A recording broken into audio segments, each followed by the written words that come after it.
Welcome to the Do Zone, where entrepreneurs go to get things done. I'm your host, Josh Thomas. You can find me on all social media at JT Literally. Each week, I bring on experts from a variety of backgrounds to share their secrets on how to optimize performance so you can take massive action and crush your goals. The Do Zone is sponsored by Fast Track Funnels, the new way to bring in consistent daily sales for your business in 2025 without cold outreach or burning cash on ads. We use this method with a brand new business to generate more than $100,000 cash collected in less than 30 days. Download the free step-by-step blueprint that shows exactly how we did it at getconversions.net. Once again, that's getconversions.net. Today's guest is Matthew Stafford. He's an entrepreneur, mentor, and e-commerce expert with over 3 decades of experience building successful businesses across industries.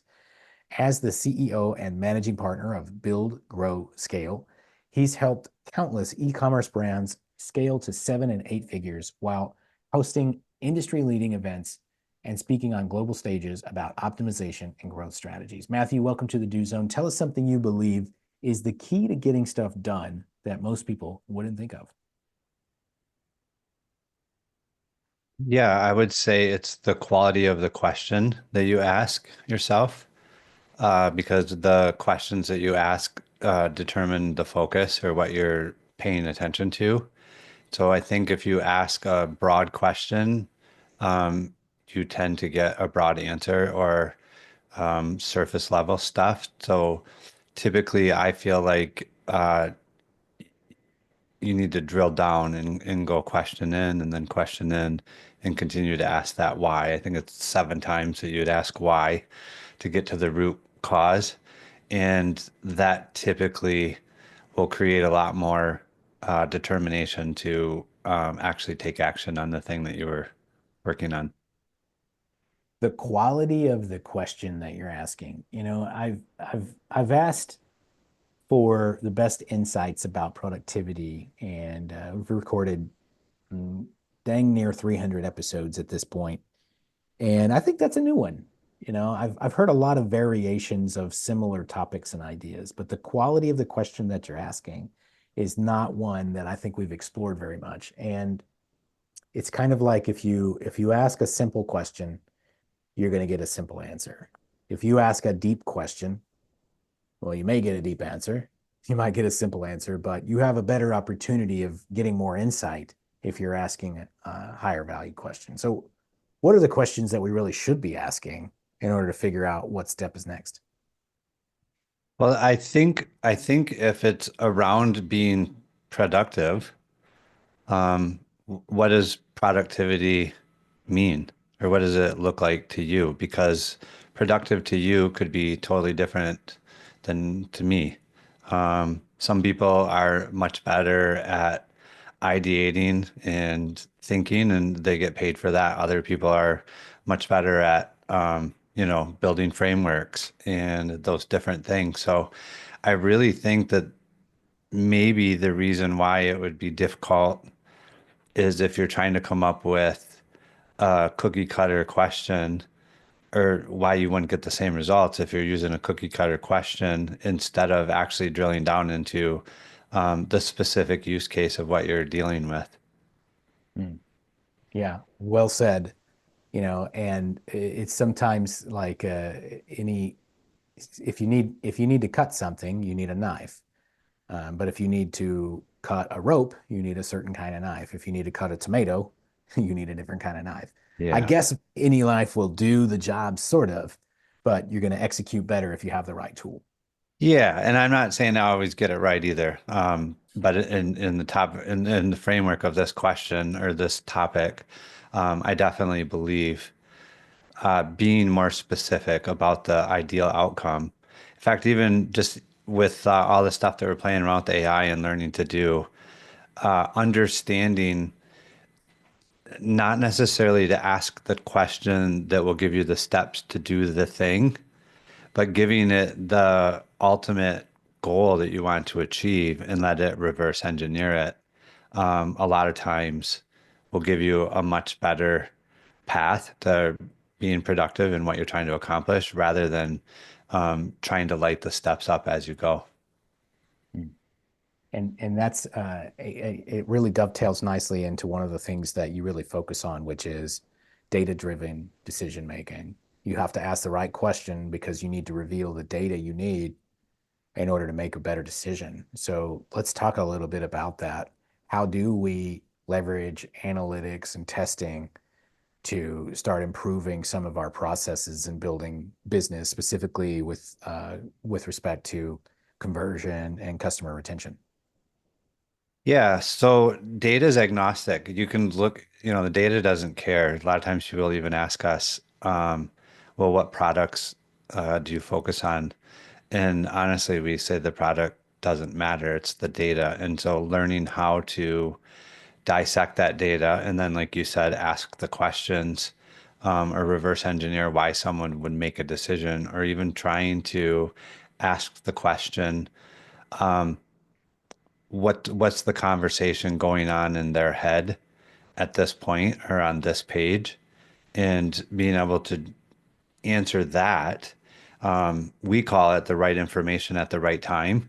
So buy now doesn't look good on a homepage because they don't have enough decision, or they don't have enough data to make a decision on whether they want to buy the product or not, or quick ad, stuff like that. Those decisions are made on the product page. So I would say in in the journey of whatever you're looking at your data for, what's the step that the person's at, or what step do you need them to get to in order to make the next decision?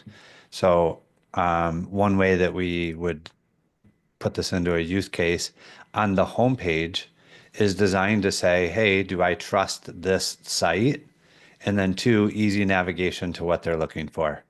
So between those two things, we can ask, are we accomplishing trust? And is it easy to find what they're looking for? That would move them off the page. That would be very relevant information in order to increase the conversion of that page. Yeah, and you really set this up correctly when you said the data's agnostic. What product do you sell? The one they want. Yeah, everybody's product is solving a problem. Sites are very contextual. And so we don't care about what the product is. We care about what the person is thinking or what solution they're looking for. And then how do we make that as easy as possible? And honestly, to make them think as least as amount as possible. And the only way that we can do that is literally question every single thing on the page and question everything that we think is true. Because, when average e-commerce is 2%, and we want it to be 4 or 5, we have to double and triple the response rate of a page. And in order to do that, it typically takes behavior change, not color of a button. That's right.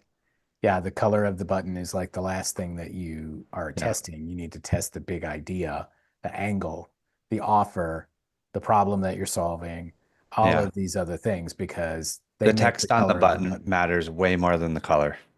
That's right. One of the principles that we use, and one of the reasons why a lot of the stuff that we teach never changes, it's not a trick or a hack. It's literally principles of how people interact with the website, and we call it the hierarchy of focus.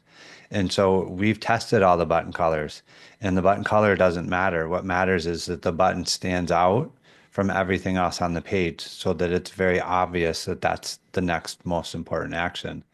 And so when that happens and the text invites them to go to the next step, that button's going to get clicked a lot more than them, not really having a clear call to action.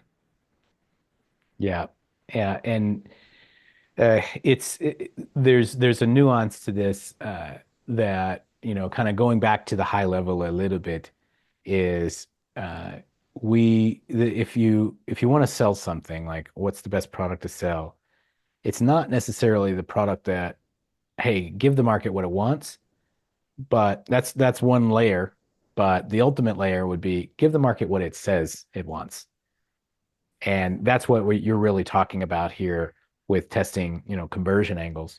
The market wants a solution to their problem.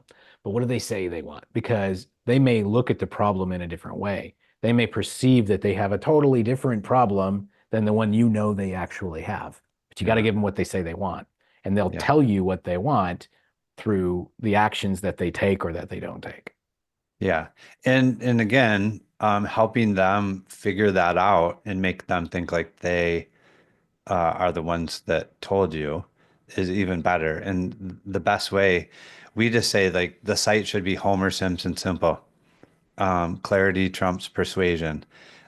You want to have it be crystal clear exactly what the next step is and what you want them to do and why.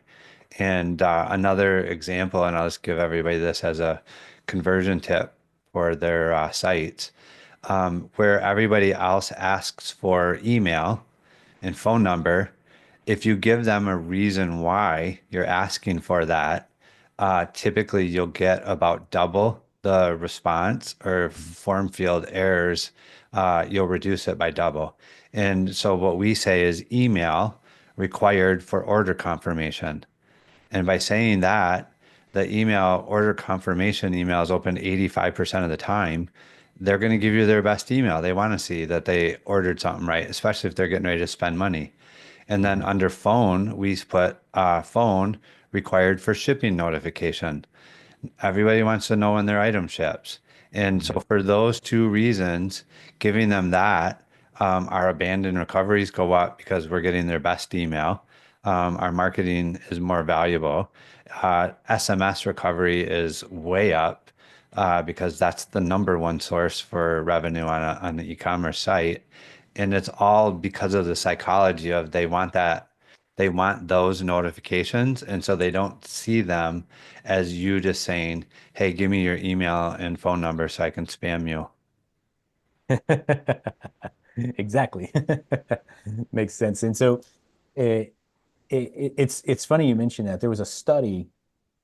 I don't remember the percentages actually, but I do remember the outcome.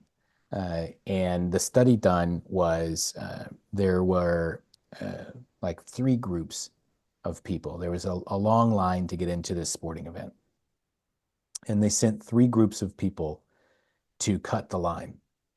This is exactly the story that I came up with the principle for. That's awesome that you did that. Yeah, Is it's it in the the same book story? Persuasion. Yeah, go ahead, tell it. Oh, But okay. that So is exactly why. Yeah. yeah, so the idea, and if add any nuance to this that you're aware of, but basically the idea is there's three groups of people. One of them goes to try to cut the line and says, "Hey, can I cut the line?" And another one goes up and says, "Hey, can I cut the line because my little boy has to go to the bathroom?" And then the third one comes up and says, "Hey, can I cut the line because I want to get there faster?" Basically, I just want to get ahead. But they gave a reason, and there was a statistically similar acceptance rate for my little boy needs to go to the bathroom and I just want to get up there faster. There was a statistically similar acceptance rate, whereas there was a noticeable lower acceptance rate for the one that just said, "Hey, can I cut line?" and didn't give a reason. It's Right. almost like the And reason didn't matter, just that you gave a reason. yes, 100%. That is exactly why I came up with that because we were getting so many errors. I'm like, well, people don't know why we're asking for it. Let's tell them why or give them a reason. And it made a massive difference. Like we know for a fact that we get about a 7 to 10% lift on a checkout just from adding those two texts into the form fields. And we know that we recover quite a bit more. Obviously, it's going to matter differently on every store, but we get a better abandoned recovery by having their best email and their phone number by giving them. That was in the book Persuasion by Dr. Robert Cialdini.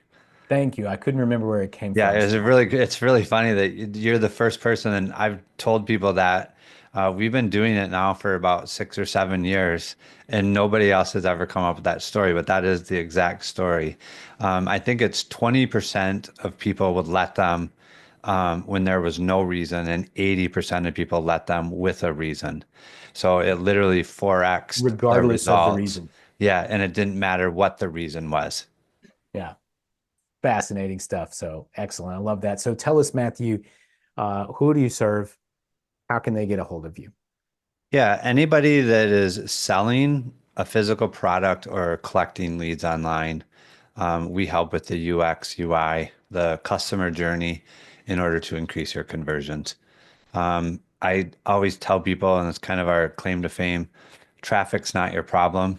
If you're converting at 2 or 3% or even 20%, that means out of every 100 people that came to your site, 98 people left. And the solution isn't to go buy another 100 visitors, it's to find out why those 98 people left and sell two more of them, and you doubled your business on the same amount of ad spend. Once you do that, if you get that done first, now you can go ahead and spend more to acquire the customer, which everybody knows in business that gives you the ability to then gain market share and win in your niche. Awesome. And where can we go to learn more and connect with Uh, you? yeah, buildgrowscale.com. Or you can email me at matt@buildgrowscale.com, and I answer all those. We're always looking for people looking to grow and scale their e-commerce businesses. Excellent. Well, hey, we're going to wrap from here. Thanks so much to our guest, Matthew Stafford, for joining us and sharing a little bit of wisdom about how he gets stuff done. You can connect with him directly and learn more if you run an e-commerce company by going to buildgrowscale.com. And hey, whether you're on your morning commute, you're in the gym, or maybe you're standing in line somewhere and somebody's trying to cut in front of you, snap a selfie, tag me at JT Literally. Show me what you do while you're in the do zone. And one more time, if you want daily sales and a full calendar of prospects who want what you have, download the Fast Track Funnels Blueprint for free at getconversions.net. That's it. Let's get to work.